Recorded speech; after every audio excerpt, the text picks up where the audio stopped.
हिंदी फिल्मों में 80 और 90 का दौर अभिनेता गोविंदा का हुआ करता था। जिस फिल्म को गोविंदा छू लेते वो सोना बन जाती, चाहे पारिवारिक फिल्म हो या फिर एक्शन या फिर कॉमेडी।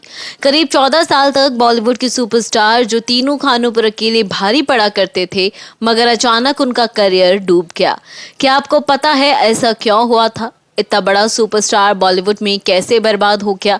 चलिए हम आपको उनकी ऐसी चौंकाने वाली कुछ असलियत बताते हैं जिनकी वजह से इनका फिल्मी करियर तो डूबना ही था। गोविंदा के करियर को बर्बाद होने की हकीकत को जानने से पहले हम बताते हैं कि वो फिल्मों में कैसे पहुंचे और कैसे सुपरस्टार बन गए। कम ही लोगों को पता होगा कि उनके माता पिता दोनों ही एक्टर थे। जी हाँ, उनके पिता अरुण आहूजा पंजाब के गुजरनवाला में रहते थे, जो अब पाकिस्तान में है। उनको मदर इंडिया फिल्म बनाने वाले मशहूर निर्माता महबूब खान ने बंबई बुलाया था और 1940 में औरत फिल्म में एक्टर बनाया था। मदर इंडिया इस फिल्म की रीमेक थी। उनका विवाह निर्मला देवी से हुआ, जो शारदा फिल्म की अभिनेत्री थी। महाराष्ट्र के विरार में इनके घर पर ही 21 दिसंबर 1963 के दिन गोविंदा पैदा हुए थे। मां ने नाम रखा गोविंद। अब ये गोविंदा कैसे हो गया ये भी आपको बताएंगे, मगर एक और राज जाने कि उनका नाम चींची कैसे पड़ गया। असल में निर्मला देवी कृष्ण भगवान को बहुत मानती थी। जब गोविंदा पेट में थे तो वो बाल कृष्ण की वो तस्वीर ले आए जिसमें उन्होंने गोवर्धन पर्वत को छोटी उंगली पर उठा रखा है। पंजाबी में सबसे छोटी उंगली को चींची कहते हैं। वो चाहती थी कि उनके बेटे भी वैसे ही बने जैसे कि श्री कृष्ण थे, यानी कि बलशाली। इसी वजह से उन्होंने अपने बेटे के घर का नाम चींची रख दिया। पहले तो मुंबई में अरुण आहूजा का बड़ा बंगला हुआ करता था, मगर बाद के दिनों में सब कुछ बदल गया और उनको फिल्म निर्माण में बहुत घाटा हो गया। इस वजह से उनका बंगला बिक गया था और उनको परिवार के साथ विरार में आकर रहना पड़ा था। गोविंदा यहीं बड़े हुए। माता पिता दोनों ही फिल्मों से जुड़े थे, तो पढ़ाई करते करते ही उनका मन भी हिंदी सिनेमा में जाने का हुआ। मगर माँ नहीं चाहती थी कि वो इस लाइन में जाए। वो चाहती थी कि बेटा बैंक में नौकरी करे, मगर पिता ने कहा कि तुमको फिल्म लाइन में जाना चाहिए। माँ ने भी मंजूरी दे दी, मगर शर्त रखी कि वो शराब और सिगरेट को कभी हाथ नहीं लगाएंगे। गोविंदा ने उनकी ये बात मान ली। वो गरीब थे, मगर किस्मत में हीरो बनना लिखा था। तो देखिए काम कैसे बनते गए। सबसे पहले एक्टिंग सीखने पहुंचे तो बड़े बड़े हीरोज को एक्टिंग सिखाने वाले रोशन तनेजा फ्री में एक्टिंग सिखाने को राजी हो गए। महान डांसर सरोज खान के पास पहुंचे तो उन्होंने बिना किसी फीस के अपने डांस स्कूल में दाखिला दे दिया। एक्शन सीखने मास्टर राम के पास पहुंचे तो उन्होंने भी बस उनके हालात और काम देखकर मुफ्त में फाइट सिखाने को हाँ बोल दिया। अब फिल्मों में कैसे पहुंचा जाए ये गोविंदा ने जुगाड़ किया और बड़े बड़े प्रोड्यूसर्स के नौकरों से दोस्ती कर ली। उनको पटाकर अपनी टेप मालिकों तक पहुंचाने लग गए। उनका जुगाड़ काम कर गया। वो 20 साल के थे और उनको 2 प्रोड्यूसरों ने पहला मौका दे दिया। पहले थे प्राणलाल वी मेहता और दूसरे पहलाज निहलानी। गोविंदा को एक साथ ही 2 फिल्में मिल गई। दोनों ही 1986 में रिलीज हुई थी। पहली थी लव 86 जो 14 फरवरी को रिलीज हुई। दूसरी थी इल्जाम जो कि 28 फरवरी को रिलीज हुई। दोनों ही फिल्मों में नीलम कोठारी और इनकी जोड़ी ने कमाल कर दिया। खासकर इल्जाम फिल्म में तो बॉक्स ऑफिस पर धूम मचा दी थी।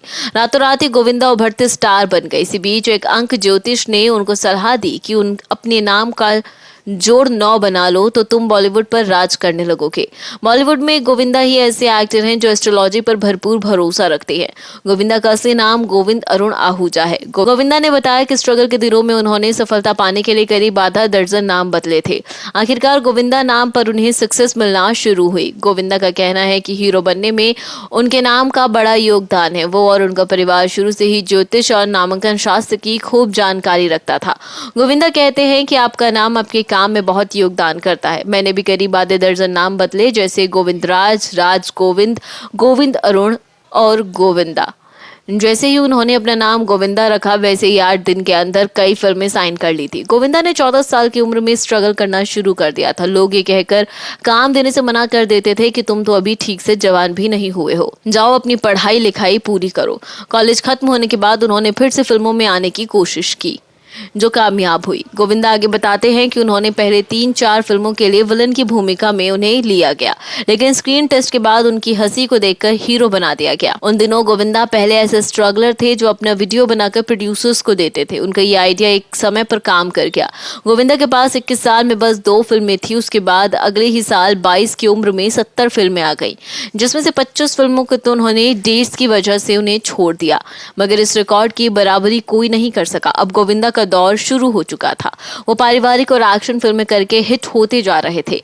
1987 और 88 में एक के बाद एक 6 हिट फिल्म मरते दम तक, सिंदूर, खुदगर्ज, दरिया दिल, हत्या और घर घर की कहानी जैसी फिल्मों ने बॉक्स ऑफिस पर धूम मचा दी थी।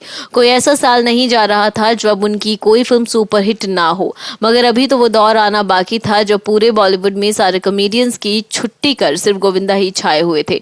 1988 की बात है। संजय दत्त ने एक पंजाबी डायरेक्टर से इनकी मुलाकात करवाई। दोनों की जोड़ी ऐसी बनी कि साथ साथ एक दो नहीं बल्कि 17 फिल्में की और सभी सुपरहिट। वो थे डेविड धवन, जिन्होंने असल में गोविंदा को सुपरस्टार बनाया। सुपर सफलता से उत्साहित डेविड और गोविंदा की जोड़ी ने कुछ नया करने का प्लान बनाया। बात हुई कि कॉमेडी फिल्में बनाई जाए। इसके बाद जो हुआ वो इतिहास बन गया। अंकी पांडे के साथ आई फिल्म आंखें से पूरे बॉलीवुड में तहलका मच गया था। ये फिल्म आई थी 1993 में और खुद को सुपरस्टार समझते रहना ही उनके करियर को ले डूबा। उनके डूबने की तीसरी वजह उनका राजनीति में जाना भी रहा। गोविंदा को किसी बाबा जी ने फोन किया और बोले कि तुमको राजनीति में जाना चाहिए, इसलिए 2004 में बिना सोचे समझे गोविंदा ने कांग्रेस ज्वाइन कर ली और मुंबई उत्तर से लोकसभा चुनाव मैदान में उतर गए और जीत भी गए। मगर राजनीति उनके बस की बात नहीं निकली और कुछ ही समय में वो राजनीति से दूर भागने लगे। करियर के ऐसे मोड़ पर जब करियर दौड़ रहा था, उन्होंने राजनीति की राह पकड़ ली जिसने इनका पूरा करियर ही डुबो दिया। चौथी वजह उनका घमंड रहा, जिसकी वजह से गोविंदा अर्श से फर्श पर आ गए। जिस डेविड धवन ने उनको बनाया, अभिनेता ने उनसे ही झगड़ा कर लिया, जिस वजह से डेविड ने उनको फिल्में देना ही बंद कर दिया। जिस कादर खान ने एक्टिंग सिखाई, उनसे भी घमंड में संबंध खराब कर दिए। यहाँ तक कि सलमान खान से भी उन्होंने पंगा ले लिया, जिन्होंने पार्टनर फिल्म से उनका करियर फिर से बनाने में मदद की थी। गोविंदा सलमान से अपनी बेटी टीना यानी नर्मदा को दबंग फिल्म में लॉन्च करने की जिद कर रहे थे। अगर सलमान ने सोनाक्षी को ले लिया, बस ये बात गोविंदा को ऐसी चुभी कि उन्होंने सलमान से भी रिश्ते खराब कर लिए। डेविड और सलमान से हुए झगड़े ने उनके लिए बॉलीवुड के सारे रास्ते ही बंद कर दिए। अपने हाथों से ही उन्होंने अपना करियर लुटा दिया था। गोविंदा फिर से बॉलीवुड में कमबैक का सपना देख रहे हैं, मगर जिस वक्त की कदर उन्होंने नहीं की, वो वक्त भी अब उनकी कदर नहीं कर रहा है। आप कमेंट करके बताइए कि गोविंदा की इन सभी हरकतों पर आपका क्या कहना है।